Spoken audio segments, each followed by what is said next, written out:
जय मसीह की। मेरा नाम अपोस्टल अरविंद इफ्राहिम है और आपको मैं स्वागत करता हूं द स्कूल ऑफ टिरानस के इस मॉड्यूल में और इस सेशंस में। हम उत्पत्ति ग्रंथ को हम पढ़ेंगे चैप्टर बाय चैप्टर। तो इससे मैं पहले कुछ बोलूं, मैं छोटी सी दुआ करना चाहूँगा। परमेश्वर पिता यीशु मसीह के नाम से मैं प्रार्थना करता हूँ कि सबों को आशीष दीजिए जो यहाँ हैं, और मैं प्रार्थना करता हूँ कि प्रभु अगर कोई बीमार है उनको चंगाई दीजिए यीशु मसीह के नाम से। और परमेश्वर इस क्लास को समझने का परमेश्वर बुद्धि और ज्ञान दीजिए यीशु मसीह के नाम से मांगते हैं, सुनिए, ग्रहण कीजिए, आमीन। तो जितने जन पहला है, आज पहले बार आप आए हैं, आप सबका मैं स्वागत करता हूँ इस मॉड्यूल में। तो मैं उत्पत्ति ग्रंथ के बारे में बात कर रहा हूँ। देखिए, उत्पत्ति ग्रंथ का पूरा एक एक पहलू को अगर हम बात करेंगे तो बहुत बड़ा हो जाएगा। तो परमेश्वर ने मुझे एक ECG मेथड दिया है। ECG का मतलब है इलेक्ट्रोकार्डियोग्राम नहीं। ECG का मतलब है E फॉर इवेंट्स, मतलब घटनाएं जो घटी हैं। दूसरा C फॉर कैरेक्टर्स। कैरेक्टर्स मतलब जो व्यक्ति इसमें इन्वॉल्वड हैं। और उसके बाद G मतलब ज्योग्राफी। ज्योग्राफी मतलब उस स्थान का महत्व। तो परिस्थिति, व्यक्ति और स्थान के महत्व को हम पढ़ेंगे हर अध्याय में। तो आइए हम देखते हैं। अगर मैं इससे पहले मैं बता देना चाहता हूँ कि आप सब अपने बाइबल को खोल के रखिएगा और उसको पढ़िए। उत्पत्ति ग्रंथ का पहला अध्याय को आज हम पढ़ेंगे। तो उत्पत्ति ग्रंथ का पहला अध्याय का पहला वचन। उत्पत्ति एक आदि में परमेश्वर ने आकाश और पृथ्वी की सृष्टि की। तो उत्पत्ति ग्रंथ का पहला अध्याय का पहला वचन होता है काउंटडाउन। काउंटडाउन मतलब शुरुआत। मतलब जैसे हम लोग दौड़ने के समय देखिए काउंटडाउन शुरू होता है, सब बोले 1 2 3 स्टार्ट बोलने से सब जैसे दौड़ते हैं, उसको बोलते हैं काउंटडाउन। काउंटडाउन किस बात का? समय का काउंटडाउन। ये काउंटडाउन जो होता है ये परमेश्वर के लिए नहीं है, क्योंकि परमेश्वर जहाँ रहते हैं वहाँ समय नहीं है। ये समय जो है ये इंसान के लिए बनाया गया। तो आदि में जो शब्द है उसका अर्थ यह है कि ये परमेश्वर के लिए आदि नहीं, परमेश्वर आदि से पहले थे और अंत के बाद है। परमेश्वर अनंत है, इसलिए उनको अनंत कहा गया है। लेकिन ये जो शुरुआत है, ये शुरुआत कहा जाता है, ये शुरुआत किसके लिए है? ये इंसान का शुरुआत है। तो परमेश्वर जहाँ रहते हैं वहाँ कल नहीं है, या आने वाला कल नहीं है, या बीता हुआ कल नहीं है। परमेश्वर जहाँ रहते हैं वो अब है, दैट इज नाउ। लेकिन हमारे लिए कल, परसों, तरसों, नरसों, आने वाला कल, भविष्य का कल, तो ये सारी चीज़ें। लेकिन परमेश्वर जहाँ रहते हैं तो वहाँ अब है, मतलब अभी, मतलब प्रस्तुत, आज। परमेश्वर को बाइबल में एलियोहिम कहा गया है। अभी देखिए, हिब्रू भाषा में जब जब इम का शब्द आखिरी में प्रयोग किया जाता है तो उसका अर्थ है बहुवाची, मतलब एक से ज़्यादा। एलियोहिम का मतलब है एक नहीं, परमेश्वर तीन, मतलब त्रित्व, पिता, पुत्र और पवित्र आत्मा। जैसा सराफियम, एलियोहिम, चाइम, तो ये सारे जब भी पीछे इम लगा जाता है तो कई बहुवाची शब्द है ये। जब हम उत्पत्ति ग्रंथ का पहला अध्याय का दूसरा वचन देखते हैं, यहाँ पर उत्पत्ति ग्रंथ का पहला अध्याय का पहला वचन, उत्पत्ति ग्रंथ का पहला अध्याय का दूसरा वचन, ये दोनों के बीच में बहुत साल का अंतर है, जिसको इंटर बिब्लिकल गैप भी कहा गया है, इंटर बिब्लिकल टाइम्स भी कहा गया है, जिसको गैप थ्योरी कहा जाता है, GAP, गैप थ्योरी। मतलब ये जो पहला अध्याय का पहला वचन, उत्पत्ति ग्रंथ का पहला अध्याय का पहला वचन, उत्पत्ति ग्रंथ का पहला अध्याय का दूसरा वचन के बीच में बहुत साल का अंतर है। तो पृथ्वी जो था ये पहले लूसीफर और देवदूतों के लिए बनाया गया। जब लूसीफर और देवदूत परमेश्वर के विरुद्ध गए तो उनको परमेश्वर ने स्वर्ग से मार डाला, लात मार के नीचे फेंक दिया, और सारे देवदूत अपने 2/3 देवदूतों के साथ इस जमीन पर गिरा, और पृथ्वी को भी परमेश्वर ने अंधकार में फेंक दिया। तो पहले अध्याय का पहला वचन देवदूतों के बारे में, उसको प्री एडमाइट टाइम कहा जाता है, आदाम के पहले। फिर उसके बाद उत्पत्ति ग्रंथ का पहला अध्याय का दूसरे वचन से हम आदाम के बारे में हम पढ़ते हैं। यहाँ एक चीज ध्यान देने की जरूरत है कि जब भी परमेश्वर को क्रोध आया है तो परमेश्वर ने पृथ्वी को दंड दिया है। जब लूसीफर परमेश्वर के विरुद्ध गया, लूसीफर देवदूत, तो परमेश्वर ने पृथ्वी को दंड दिया और पृथ्वी को अधोलोक में अंधेरे में फेंक दिया और पानी में फेंक दिया। उसके बाद हम देखते हैं जब आदाम ने पाप किया तो परमेश्वर ने किसको श्राप दिया? पृथ्वी को श्राप दिया। फिर उसके बाद हम देखते हैं सोदम और गोमरा में जब लोगों ने पाप किया तो परमेश्वर ने किसको दंड दिया? पृथ्वी को दंड दिया। परमेश्वर ने गंधक के आग स्वर्ग से बरसा कर पूरे सोदम और गोमरा को नाश कर। वहाँ के समय में जब दुष्ट आत्माएं इंसान के बेटियों के साथ जब वे विचार करने लगे, तो परमेश्वर ने क्या किया, एक बहुत बड़ा पहाड़ लेकर आए परमेश्वर, और पूरे उस प्रजाति को परमेश्वर ने समाप्त कर। अब परमेश्वर इस पृथ्वी को भी नाश कर देंगे और नया यरूशलेम और नया स्वर्ग और नया पृथ्वी परमेश्वर बनाएंगे। तो परमेश्वर का प्रकोप हमेशा, जब भी इंसान ने या परमेश्वर की सृष्टि ने, जिसको परमेश्वर ने बनाया है, कभी भी परमेश्वर के विरुद्ध गए तो हमेशा दंड परमेश्वर ने, तो हमेशा परमेश्वर का प्रकोप पृथ्वी पर गिरा है। अभी हम उत्पत्ति ग्रंथ का पहला अध्याय का 3 से लेकर 5 वचनों को हम जब पढ़ते हैं। 5 और पृथ्वी बेडौल और सुनसान पड़ी थी, और गहरे जल के ऊपर अंधियारा था, तथा परमेश्वर का आत्मा जल के ऊपर मंडलाता था। तब परमेश्वर ने कहा, उजियाला हो। तो उजियाला हो गया। और परमेश्वर ने उजियाए को देखा कि अच्छा है। और परमेश्वर ने उजियाए को अंधियारे से अलग किया। और परमेश्वर ने उजियाए को दिन और अंधियारे को रात कहा। तथा सांझ हुई फिर भोर हुआ। इस प्रकार पहला दिन हो गया।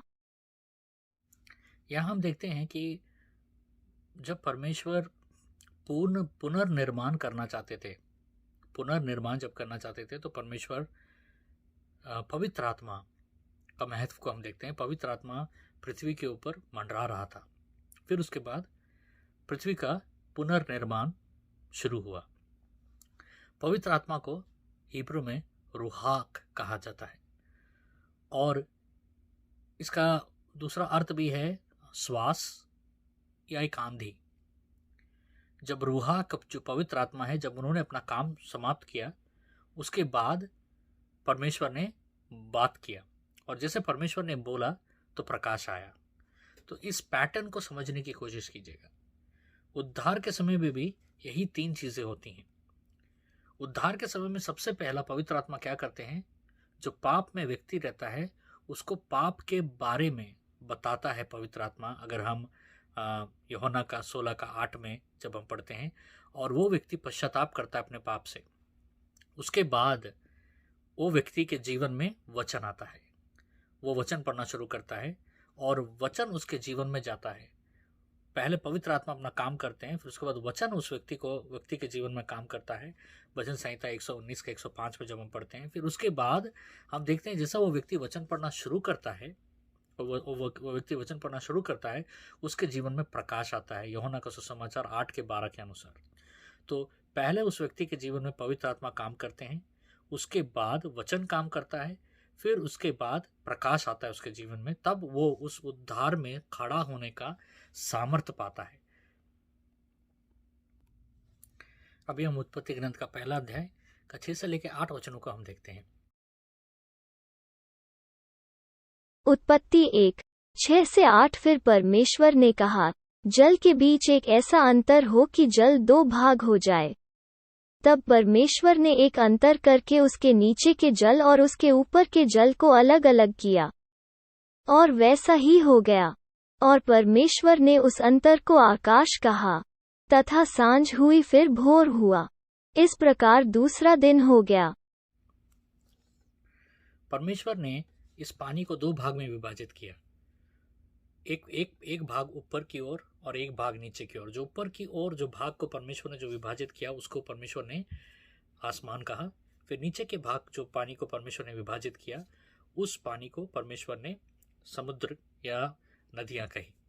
अगर हम 2 कोरिन्थियन 6 का 14 से 15 अगर हम देखते हैं कि रोशनी को अंधकार के साथ मिलाप नहीं करना है, क्योंकि रोशनी हमेशा अंधकार से अलग होता है। ये दूसरा दिन था, और यहाँ पर हमें एक चीज़ ध्यान देने के लिए बहुत ज़रूरी है कि जब परमेश्वर हमेशा कुछ भी बनाए उत्पत्ति ग्रंथ में, तो परमेश्वर ने देखा और कहा कि ये अच्छा है। लेकिन ये दूसरा दिन जो परमेश्वर ने बनाया, तो परमेश्वर ने इसे देखकर ये नहीं कहा कि ये अच्छा है। परमेश्वर ने क्यों नहीं कहा, इसके बारे में हम बात करेंगे। ये जो दूसरा दिन है, ये दूसरा दिन परमेश्वर ने आसमान को बनाया, फिर उसके बाद समुद्र और नदियों को बनाया। अगर हम एफिशिएंट का 6वां अध्याय का 12 वचन में अगर हम पढ़ते हैं, तो इससे हमें पता चलता है कि आसमान में दुष्ट आत्माएं रहती हैं, और समुद्र के पानी में भी दुष्ट आत्माएं रहती है। तो इसलिए परमेश्वर ने जब ये विभाजन किया और देखा आसमान को और समुद्र को, तो परमेश्वर ने उसे देखकर अच्छा है कर नहीं बताया। क्योंकि दुष्ट आत्माएं अच्छी नहीं होती हैं, इससे परमेश्वर ने अच्छा है कर कर नहीं बताया। क्योंकि जब लूसीफर और उसके देवदूत जो दुष्ट आत्माएं जो गिरे, तो सीधा वो पानी में शासन कर रहे थे और हवा में शासन कर रहे थे। तो इसी कारण से जब परमेश्वर ने इस पानी को विभाजन किया, तो परमेश्वर ने ना आसमान को देखकर कहा कि अच्छा है, ना ही इस पानी को देखकर कहा अच्छा है। अभी हम उत्पत्ति ग्रंथ का पहला अध्याय का 9 से लेकर 13 वचन में हम पढ़ते हैं। उत्पत्ति 1:9 से 13। फिर परमेश्वर ने कहा, आकाश के नीचे का जल एक स्थान में इकट्ठा हो जाए और सूखी भूमि दिखाई दे, और वैसा ही हो गया। और परमेश्वर ने सूखी भूमि को पृथ्वी कहा, तथा जो जल इकट्ठा हुआ उसको उसने समुद्र कहा। और परमेश्वर ने देखा कि अच्छा है। फिर परमेश्वर ने कहा, पृथ्वी से हरी घास तथा बीज वाले छोटे छोटे पेड़ और फलदायी वृक्ष भी, जिनके बीज उन्हीं में एक एक की जाति के अनुसार होते हैं, पृथ्वी पर उगे, और वैसा ही हो गया। तो पृथ्वी से हरी घास और छोटे छोटे पेड़, जिनमें अपनी अपनी जाति के अनुसार बीज होता है, और फलदायी वृक्ष, जिनके बीज एक एक की जाति के अनुसार उन्हीं में होते हैं, उगे। और परमेश्वर ने देखा कि अच्छा है। तथा सांझ हुई, फिर भोर हुआ। इस प्रकार तीसरा दिन हो गया। पृथ्वी जो सूखा जमीन जो होता है, सूखा जमीन दर्शाता है जीवन को, और जैसा मैंने पहले भी बताया, पानी या समुद्र दर्शाता है मृत्यु को। तो परमेश्वर ने इसके पहले वचन में हम देखते हैं, दूसरा दिन में परमेश्वर ने पानी को 2 विभाजन में विभाजित किया, एक आसमान और एक जमीन पर। अब जमीन में जिस पानी को परमेश्वर ने अलग किया, और इसको परमेश्वर ने क्या किया, सूखा जमीन, उसमें से सूखा जमीन को परमेश्वर ने बनाया। तो पृथ्वी, पानी जो होता है, ये पानी दर्शाता है मौत को, और सूखा जमीन दर्शाता है जीवन को। तो परमेश्वर ने पानी को इसलिए अलग किया क्योंकि सूखे जमीन से परमेश्वर जीवन लाना चाहते थे, इंसान को बनाना चाहते थे। और अगर हम देखते हैं प्रकाशित का 21वां अध्याय का पहला वचन में अगर हम पढ़ते हैं, तो हम देखते हैं कि नया स्वर्ग में पानी नहीं रहेगा, समुद्र नहीं रहेगा, यानी मृत्यु नहीं रहेगा। और प्रकाशित का 21 का 25 में अगर हम पढ़ते हैं, तो हमें यह पता चलता है कि नया यरूशलेम में अंधेरा नहीं रहेगा, नया यरूशलेम में रात नहीं रहेगा। इसका मतलब है रात जो अंधेरा को दर्शाता है और पानी जो मृत्यु को दर्शाता है, परमेश्वर इसे नए यरूशलेम और नए पृथ्वी और स्वर्ग में इस चीज़ों को परमेश्वर नहीं रखेंगे। ये और एक चीज़ देखने का हमें, अगर हम एक चीज़ अगर हम यहाँ ध्यान देंगे, तो ये तीसरा दिन था। और तीसरा दिन क्या हुआ, प्रभु यीशु मसीह कब्र में से जी उठे, यानी पुनरुत्थान हुए। जब प्रभु यीशु मसीह तीसरे दिन पुनरुत्थान हुए, तो इंसान को भी जीवन मिला। प्रभु के पुनरुत्थान से इंसान को जीवन मिला। तो इस समय ये पता चलता है कि तीसरा दिन जीवन को दर्शाता है। तीसरा दिन परमेश्वर ने पानी को अलग कर पृथ्वी बनाया, सूखी जमीन बनाई। फिर उसके बाद हम यहाँ देखते हैं, और प्रभु यीशु मसीह तीसरे दिन मौत को पछाड़कर उठे और पुनरुत्थानित हुए, और उनके पुनरुत्थान के द्वारा हम जीवन पाते हैं।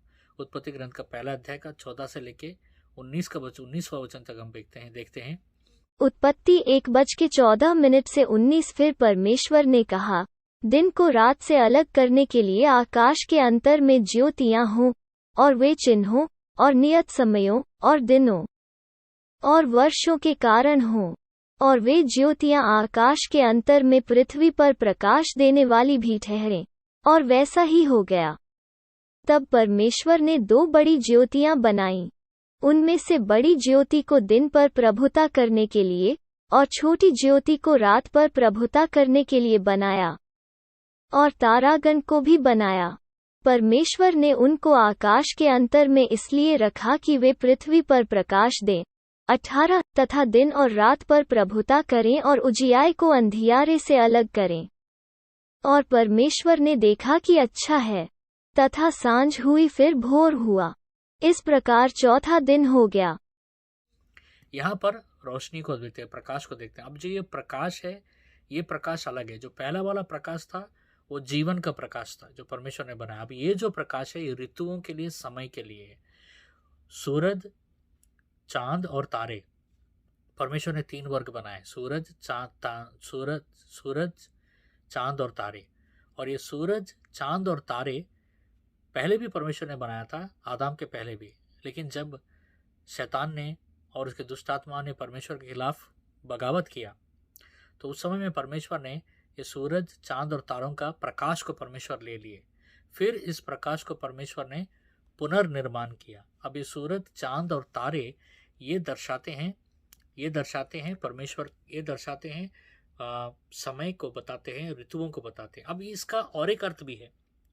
जो सूरज जो है मलाकी 4:2 के अनुसार ये परमेश्वर का पुत्र को दर्शाता है, और जो चांद दो दर्शाता है वो कलीसिया को दर्शाता है, और जो तारे दो दर्शाते हैं फिलिपियन 2:15 के अनुसार वो विश्वासियों को दर्शाते हैं। तो सूरज, फिर से मैं बता रहा हूँ, सूरज जो है परमेश्वर के पुत्र हैं, चांद जो है कलीसिया है, और तारे जो है विश्वासी है। अब एक चीज़ ध्यान दीजिएगा, ये जो चांद हो और तारे होते हैं उनका अपना प्रकाश नहीं होता है। हम जो चांद को चमकते हुए देखते हैं रात को, और जो तारों को देखते हैं हम, इनका प्रकाश नहीं होता है, ये प्रकाश सूरज से लेते हैं, इनका प्रकाश सूरज से आता है। उसी तरह कलीसिया जो चांद रूपी चांद को दर्शाता है, और तारे जो विश्वासियों को दर्शाता है, जो पुनरुत्थान पाए हुए हैं, जो उद्धार पाए हुए हैं, माफ कीजिएगा, उद्धार पाए हुए हैं। ये जो विश्वासी और कलीसिया किससे प्रकाश लेता है? परमेश्वर के पुत्र यानी यीशु मसीह से प्रकाश लेता है, जैसे चांद और तारों की तरह। अभी हम पढ़ते हैं उत्पत्ति ग्रंथ का पहला अध्याय का 20 से लेकर 23वां वचन। उत्पत्ति 1:20 से 23:20। फिर परमेश्वर ने कहा, जल जीवित प्राणियों से बहुत ही भर जाए, और पक्षी पृथ्वी के ऊपर आकाश के अंतर में उड़े। 21। इसलिए परमेश्वर ने जाति जाति के बड़े बड़े जल जंतुओं की और उन सब जीवित प्राणियों की भी सृष्टि की जो चलते फिरते हैं, जिनसे जल बहुत ही भर गया, और एक एक जाति के उड़ने वाले पक्षियों की भी सृष्टि की। और परमेश्वर ने देखा कि अच्छा है। 22। और परमेश्वर ने यह कह के उनको आशीष दी कि फूलो फलो और समुद्र के जल में भर जाओ, और पक्षी पृथ्वी पर बढ़ें। 23। तथा सांझ हुई, फिर भोर हुआ। इस प्रकार 5वां दिन हो गया। अब यहाँ पर हम देखते हैं कि समुद्र में और आसमान में परमेश्वर, समुद्र में परमेश्वर जीवन लेकर आ रहे हैं, मतलब मछलियाँ जो जीवन है। समुद्र के बारे में हमने पहले भी बात किया, समुद्र दर्शाता है मृत्यु को। अब मृत्यु में ये जीवन को परमेश्वर ने डाला है, मतलब ये जो संसार है, संसार मौत है, क्योंकि वचन कहता है पहले यूहन्ना में कि जो संसार से प्रेम करता है, परमेश्वर का प्रेम उसमें निवास नहीं करता है। तो संसार मृत्यु का स्रोत है, और इसमें जीवन है, परमेश्वर ने जीवन बनाया। अब समुद्र का जो पानी होता है वो नमकीन होता है, लेकिन समुद्र के अंदर के जीवन जो होते हैं वो नमकीन नहीं होते हैं। ये दर्शाता है कि हर विश्वासी जो इस संसार में निवास करता है, वो संसार रूपी नमक उसके जीवन में नहीं रहेगा, परमेश्वर का नमक उसमें रहेगा, परमेश्वर का धार्मिकता उसमें रहेगा। उसके बाद परमेश्वर देखते हैं, उसके बाद हम आसमान में पक्षियों को बनाते हैं, और आसमान को बताया हमने क्या है, दुष्ट आत्माओं का निवास स्थान है, वहां भी परमेश्वर जीवन लेकर आते हैं। अब एक चीज ध्यान दीजिएगा, दूसरे दिन में जब परमेश्वर ने विभाग किया था आसमान और पृथ्वी को, परमेश्वर ने देखकर बोला, ने अच्छा है कर नहीं बोला, लेकिन अब परमेश्वर देख रहे हैं 5वां दिन और कह रहे हैं कि अच्छा है, क्योंकि अभी परमेश्वर का जीवन इस पानी में और परमेश्वर का जीवन इस आसमान में भी निवास कर रहा है। अब उत्पत्ति ग्रंथ का पहला अध्याय का 24 से लेकर 25वां वचन को जब हम पढ़ते हैं, उत्पत्ति 1:24 से 25। 24। फिर परमेश्वर ने कहा, पृथ्वी से एक एक जाति के जीवित प्राणी, अर्थात घरेलू पशु और रेंगने वाले जंतु, और पृथ्वी के वन पशु जाति जाति के अनुसार उत्पन्न हो। और वैसा ही हो गया। 25। सो परमेश्वर ने पृथ्वी के जाति जाति के वन पशुओं को, और जाति जाति के घरेलू पशुओं को, और जाति जाति के भूमि पर सब रेंगने वाले जंतुओं को बनाया, और परमेश्वर ने देखा कि अच्छा है। यहाँ जीवन को देखते हैं। जब ये सूखी जमीन, जब मैंने बताया था पानी को परमेश्वर ने अलग किया, यानी पानी यानी मौत को परमेश्वर ने अलग किया और सूखी जमीन बनाया, और वहां पर परमेश्वर ने जीवन को बनाया। तो यहाँ पर क्या क्या बनाता है परमेश्वर? परमेश्वर ने 4 तरीकों के जीवन को बनाया है। पहला है प्लांट लाइफ यानी पेड़ पौधों का जीवन। दूसरा है समुद्री जीवन यानी सी लाइफ। तीसरा है बर्ड लाइफ यानी आसमान में रहने वाला पशु पक्षी। चौथा है एनिमल लाइफ, इसका मतलब है जीव जंतु। एक चीज़ इसको समझने की कोशिश कीजिए, परमेश्वर ने जब पानी को अलग किया और उसमें परमेश्वर ने जीवन बनाया, और सूखी भूमि पर परमेश्वर ने 3 तरीकों के जीवन को बनाया। प्लांट लाइफ यानी पेड़ पौधे, उसके बाद एनिमल लाइफ, उसके मतलब जीव जंतु, उसके बाद परमेश्वर ने आकाश के पक्षियों को बनाया विच इज़ बर्ड लाइफ। जब हम देखते हैं बलियों का प्रथा जब आया है, जब परमेश्वर ने इंसान ने जब पाप किया तो परमेश्वर ने जब बलि के लिए प्रथा के बारे में बताया, तो 3 तरीकों के जीवन को इस्तेमाल किया गया है। 3 तरीकों के जीवन को इस्तेमाल किया, प्लांट लाइफ यानी पेड़ पौधों को जीवन को, फिर उसके बाद परमेश्वर ने जीव जंतुओं को इस्तेमाल किया और पक्षियों को इस्तेमाल किया। लेकिन पानी में रहने वाले जीवन को परमेश्वर ने बलि के लिए इस्तेमाल नहीं किया, क्योंकि पानी में रहने वाला जीवन यानी अंधकार में रहने वाला जीवन, मौत में रहने वाला जीवन, वो जीवन मनुष्य को मौत से बाहर नहीं निकाल सकता। तो ये 3 जीवन को ही परमेश्वर ने चुना पाप परिहार्य बलि के लिए। अगर हम उत्पत्ति ग्रंथ का पहला अध्याय का 26वां वचन देखते हैं, उत्पत्ति 1:26 फिर परमेश्वर ने कहा, हम मनुष्य को अपने स्वरूप के अनुसार अपनी समानता में बनाएं, और वे समुद्र की मछलियों और आकाश के पक्षियों और घरेलू पशुओं और सारी पृथ्वी पर और सब रेंगने वाले जंतुओं पर जो पृथ्वी पर रेंगते हैं अधिकार रखें। अब यहाँ पर हम देखते हैं परमेश्वर ने शुरुआत में क्या बनाया? रोशनी और प्रकाश बनाया। अब परमेश्वर जब शुरुआत में जब प्रकाश बनाया, अब आखिरी में परमेश्वर का सृष्टि क्या है? इस प्रकाश को रखने का एक पात्र। ये प्रकाश को रखने का पात्र कौन है? ये प्रकाश को रखने का पात्र है इंसान। परमेश्वर कहता है चलो हम इंसान को, मतलब यहाँ हम का मतलब है एलियोहिम यानी पिता, पुत्र और पवित्र आत्मा तीनों मिलकर बनाए। परमेश्वर के 4 गुण हैं। सबसे पहला है प्रेम, पहला यूहन्ना 4:8 के अनुसार। दूसरा है प्रकाश, पहला यूहन्ना पहला अध्याय का 5।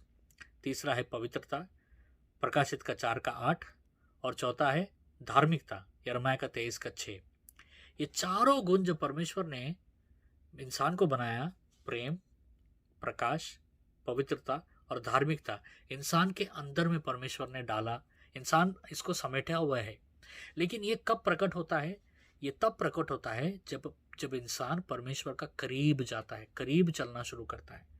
जब जितना करीब इंसान परमेश्वर का जितना करीब आता है, तो ये चारों चीज़ें, प्रेम, प्रकाश, पवित्रता और धार्मिकता, ये चारों प्रकट होते हैं। उत्पत्ति ग्रंथ का पहला अध्याय 27 से लेकर 31वां वचन। उत्पत्ति 1:27 से 31:27 तब परमेश्वर ने मनुष्य को अपने स्वरूप के अनुसार उत्पन्न किया, अपने ही स्वरूप के अनुसार परमेश्वर ने उसको उत्पन्न किया, नर और नारी करके उसने मनुष्यों की सृष्टि की।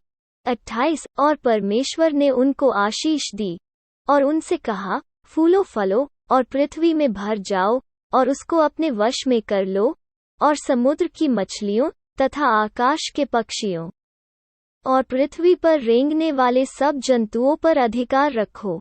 29 फिर परमेश्वर ने उनसे कहा, सुनो, जितने बीज वाले छोटे छोटे पेड़ सारी पृथ्वी के ऊपर हैं और जितने वृक्षों में बीज वाले फल होते हैं, वे सब मैंने तुमको दिए हैं, वे तुम्हारे भोजन के लिए हैं। 30 और जितने पृथ्वी के पशु और आकाश के पक्षी और पृथ्वी पर रेंगने वाले जंतु हैं, जिनमें जीवन के प्राण हैं, उन सब के खाने के लिए मैंने सब हरे हरे छोटे पेड़ दिए हैं। और वैसा ही हो गया। 31 तब परमेश्वर ने जो कुछ बनाया था सबको देखा, तो क्या देखा कि वो बहुत ही अच्छा है। तथा सांझ हुई फिर भोर हुआ, इस प्रकार 6वां दिन हो गया। अब यहाँ पर हम देखते हैं एक चीज़ हम पढ़ते हैं कि मनुष्य को परमेश्वर ने अधिकार दिया जीव जंतुओं के ऊपर में, लेकिन परमेश्वर ने अधिकार तो दिया जीव जंतुओं के ऊपर, ये अधिकार नहीं दिया कि इंसान इसे मारकर खाएगा। आदम और हव्वा को अधिकार जीव जंतुओं के ऊपर दिया, लेकिन खाने के लिए परमेश्वर ने इंसान को पेड़ पौधे ही दिए और फल।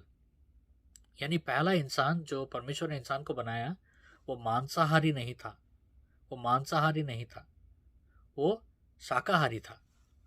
तो यहाँ होता है 6 दिन समाप्त होता है और 6 दिन में परमेश्वर आशीष देते हैं।